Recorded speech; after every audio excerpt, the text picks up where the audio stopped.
Amidst the 7-day elemental war's devastation, an orphaned child, mind-broken and nameless, was found. 2 girls rescued him, Lydia and Carol, teaching him to speak. He called himself Ray. Lydia corrected him.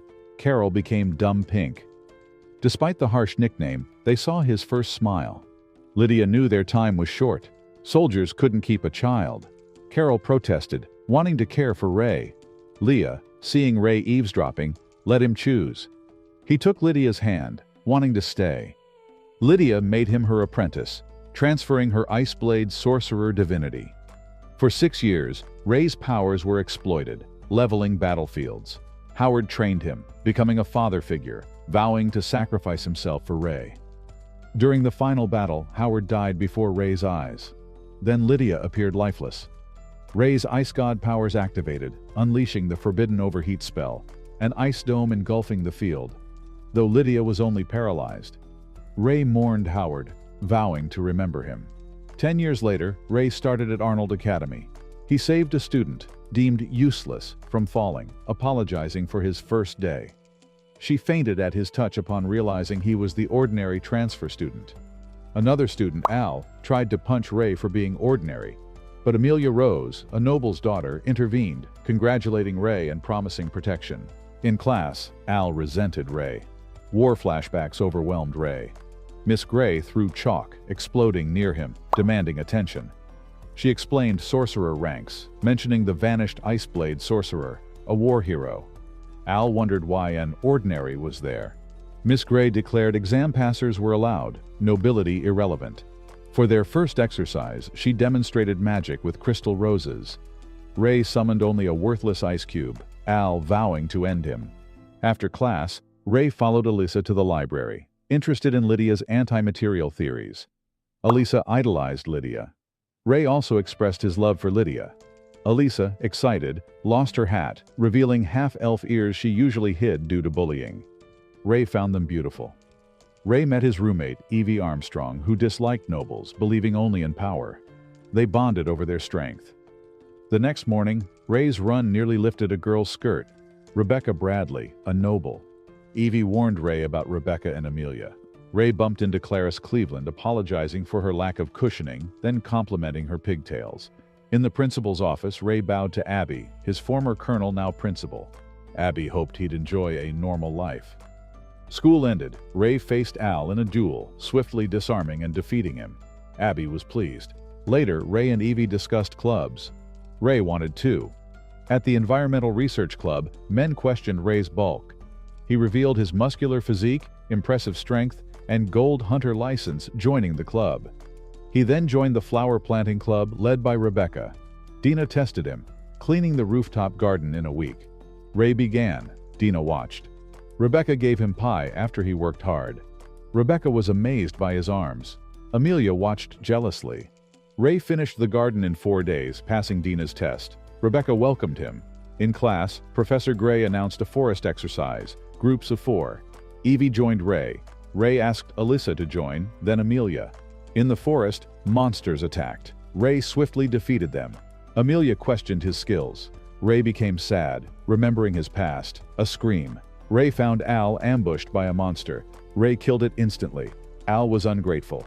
A spy resurrected the monster into an S-rank calamity beast. Ray fought it, joined by his group. Another group, including Clarice, watched. Ray and his group defeated the beast together. Clarice was amazed. The spy vanished, realizing Ray was special. Ray's group won the forest contest. Lydia, having not seen Ray, prepared for his visit. She warned him about eugenics, abducting sorcerers, and told him never to release his lock. Later, Lydia asked about Ray's friends. He called them deranged morons, but she was glad he smiled. She mentioned a sword-fighting competition, asking Ray to enter. He declined. She gave him a book, especially for students. Ray ran past Elisa, whose books spilled. He joined her to the library, helping her. Lydia's book was pickup lines. He tried them on Elisa. Clarice watched jealously. Ray invited Clarice to lunch, introducing Elisa and Clarice with playful, suggestive nicknames. He then met Rebecca, complimenting her beauty. Amelia grew jealous, taking him to the mall. In a store, Ray complimented Amelia extravagantly. She wondered why he was comfortable with girls, realizing he grew up around women. Al, in the forest, vowed to burn Ray's face. Ray stretched with bodybuilders, then went to the gardening club. Dina gave him a key, saying he was in charge for the day. The room was empty. Dina appeared, flustered. Ray apologized. On the rooftop, Rebecca was glad to talk to him. Al asked Rebecca about the third noble family. Their daughter Ariane was at Diam Academy, Amelia's rival. Amelia dueled, winning, then challenged Ray. They dueled. Amelia was fast. Ray let her win, everyone shocked. Amelia suspected he lost intentionally. Later, Evie asked about Ray's swordsmanship. He said a master taught him. Al challenged Ray to a duel. They dueled outside the forest, a barrier surrounding them. Al used fire magic. Ray dodged, revealing his skill, declaring himself ordinary, but Al weak. Al summoned a flaming dragon. Ray sliced it, defeating Al. Miss Gray, the spy, appeared, pinning them down, revealing her eugenics affiliation. Ray fought Miss Gray, releasing his Kronos' lock. He summoned icicle blades, revealing his Iceblade sorcerer identity. Miss Gray attacked with fire. Ray dispersed it, then used anti-material code, overwhelming her. She begged for her life, then transformed into a monster using a syringe. Ray fought the monster, activating deceleration, then material shift, defeating her. Exhausted, he activated Kono's lock, collapsing. His friends rushed to him.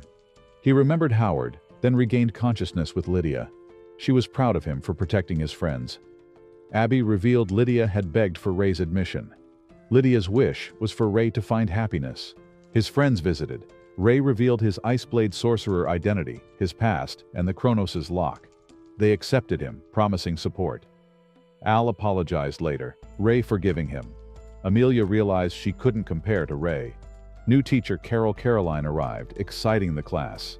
Carol winked at Ray, overwhelming him. Ray demanded Abby fire Carol, but Carol's touch caused him to climax again. The sword-fighting tournament began. Amelia won her first match but was worried about Ariane. Ray offered to train Amelia for the tournament. Training began, intense and brutal. Amelia dreamt of her broken friendship with Ariane. Master White, Ray, pushed her relentlessly. Amelia imagined her friends supporting her. Sneaking into DM Academy disguised as Lily, Ray found Ariane's sister Tiana, helping her reunite with Ariane. Ariane challenged Lily to a duel. Ray assessed Ariane's lightning sorcery and skill. He told Ariane that Amelia would defeat her. He saved Maria, Rebecca's sister, from falling, introducing himself as Lily. Maria fell for Lily. Back at Arnold, Ray revealed his Lily disguise, shocking the girls. At Lydia's home, Ray introduced his friends. Lydia signed Elisa's book. Lydia warned Amelia about trusting friends. Carla warned Ray about Grim Reapers planning an attack. Everyone went swimming. Amelia began Ray's training. Ray told her to cut the rose on his chest, trusting her strength. The sword-fighting tournament began. Amelia faced a loser, strategically winning. Al faced Ariane and lost despite his efforts. Amelia was in the finals against Ariane. Ray patrolled, encountering Lex, Carla's brother, who revealed Grim Reapers were targeting noble daughters, warning Ray. Ray vowed to protect Amelia. Amelia doubted herself. Elisa and Clarice worried about Amelia's absence. A student won his duel in 2 seconds, catching Ray's attention. Ariane trained intensely. Ray went to see Amelia, confessing his feelings, offering support. Amelia confessed her anxieties. Ray reassured her, proposing they create meaning together, asking to spend his life with her. She held his hand all night, remembering their spar, realizing Amelia's hidden strength and determination. The next day, Ray found Amelia, who hugged him. Lex revealed students were abducted, including Clarice. Ray went to the underground. Amelia and Ariane dueled. Ariane demanded surrender. Amelia refused, confident. Ariane used lightning. Amelia teleported, attacking. They clashed, evenly matched. Amelia activated butterfly effect. Ray fought enemies underground, activating Kronos' lock. Darkness fell, but Ray dispelled it. He froze the enemies. Lex arrived. Ray rushed to the arena.